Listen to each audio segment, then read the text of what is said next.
Wanawake washiriki kwenye uongozi lakini na kufurahia haki za kiuchumi. Sasa huu mradi uliandikwa kurespond, kuitikia kwenye tabia za jamii ambazo tunaishi sasa hivi. Huyu mtu ni mama, anataka kuwa diwani. Wapiga kura hawaamini kama mama atakuwa diwani. Huyu mtu anataka kuwa mbunge. Wapiga kura hawaamini kama mbunge atakuwa ni mwanamke tu. Huyu mtu anataka kuwa rais. Wapiga kura hawaamini. Huyo ni kazi imefanyika ya miaka miwili kuijulisha jamii kwamba mwanamke anaweza kuwa diwani wa kuchaguliwa. Miongoni mwa matunda ya mradi huu katika manispaa ya Singida, tangu imeanzishwa anyway, tuna mbunge mwanamke. Na hiyo kwenye taaluma yetu ya miradi sisi inaonyesha kwamba mahali penye mradi pana matokeo bora kuliko mahali mradi haupo. Ninaamini haya mafunzo hayataishia kwenye hivi vyumba. Mnakwenda kuzaa. Pale ambapo watakuwa hujui kwamba mwanamke atakuwa diwani, wanakuwa wanaamini mtu atakuwa diwani, si ndio? Mahali ambapo walikuwa hawaamini mwanamke atakuwa mbunge, mnawajulisha atakuwa mbunge. Na ndio maana kwenye ushiriki wetu kama mliona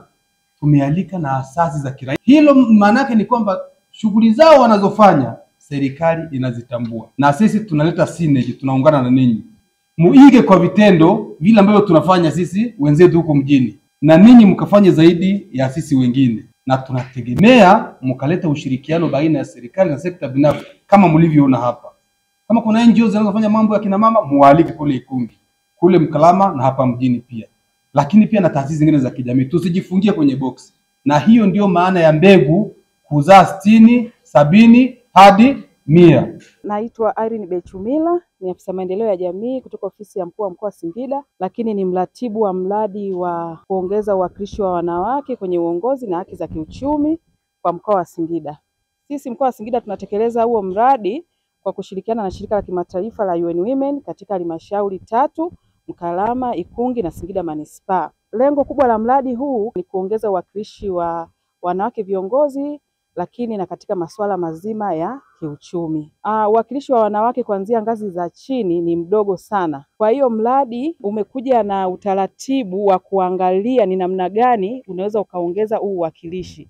Kwa hiyo mkoa kwa kushirikiana na shirika la kimataifa la UN Women tumeamua kuangalia eneo la uchumi. Tumeweza kuwapitisha kwenye fursa mbalimbali za kuwawezesha wananchi kiuchumi zinazotolewa na serikali, lakini na taasisi nyingine za umma.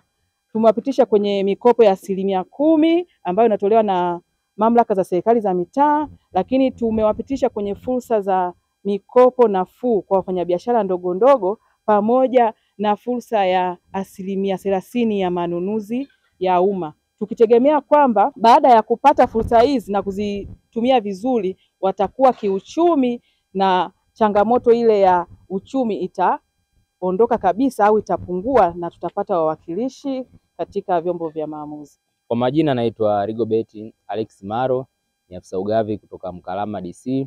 Katika mradi wetu huu sisi kama halmashauri tumefanikiwa kusajili vikundi maalum ambapo vimeweza kupata tenda ya kiasi milioni 75 ambapo tayari wameshalipwa na wamenufaika. Na bado tunaendelea kusajili vikundi hivyo. Kwa hiyo tunashukuru kwa mradi wetu huu, na pia tunashukuru kwa pamoja kama halmashauri tunazidi kuzingatia kuwaendeleza wanawake kiuchumi. Kwa hiyo kama sisi upande wa manunuzi bado tunaendelea kutoa tenda mbalimbali za 30% kwa wanawake, vijana, wazee na walemavu. Mimi naitwa Happiness Francis Mwasenga, ni mkurugenzi mtendaji wa shirika la Uwezesha Mwanamke. Mafunzo na elimu ambazo zimekuwa zikitolewa kupitia wadau mbalimbali, tumeweza kuona mabadiliko makubwa. Dhana ile kwamba wanawake hawawezi, tumeanza kuiondoa na tuna imani itapotea kabisa, kwani wanawake wamekuwa na mwamko mkubwa, na hii ni kutokana na kuwajengea uwezo wa kiuchumi wanawake.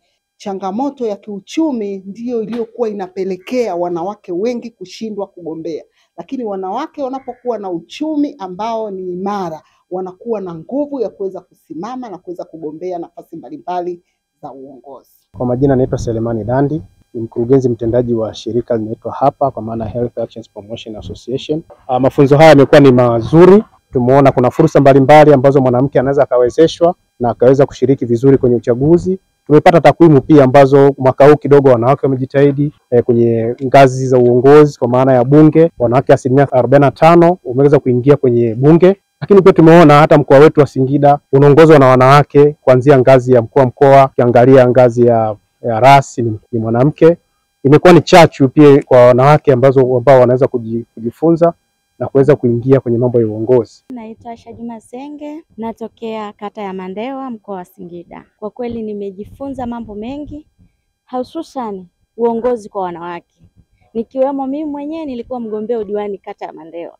Mimi nimejifunza mambo mengi, lakini ninachokiomba kwa wawezeshaji wetu, waendelee kuifikisha elimu hii. Sisi peke yetu hatuwezi. Kama ni hivyo basi sisi ni wawakilishi, lakini tuendelee kupewa mbinu za kwenda kuelimisha wenzetu, kwa sababu kuna maeneo mengine hayafikiki. Tunahitaji elimu hii iwafikie watu wote, kwa sababu tukiangalia uchumi wetu unahitaji jitihada ama unahitaji nguvu, ushirikiano. Kwa majina naitwa Margaret Michael Kamaze, ni mmoja wa wawakilishi wa vikundi katika kata yangu ya Ikungi. Katika mafunzo haya niliyopokea, nina ile spirit ya kuja kuambia vijana wenzangu kwamba yale yote niliyofundishwa huku nitakuja kuya-apply kwenu, na nyie naomba myapokee vizuri na mwende mkafanyie kazi vizuri. Tutegemee ushiriki mkubwa wa wanawake, wa wasichana. Sio kama huko nyuma awali wasichana na wanawake walikuwa wachache, lakini kwa sababu tumepata mafunzo haya, tutaendelea kujitoa wanawake, tutaendelea kujipa kipaumbele, kwa maana sisi wenyewe tumeshapewa fursa kubwa na tumepewa kipaumbele.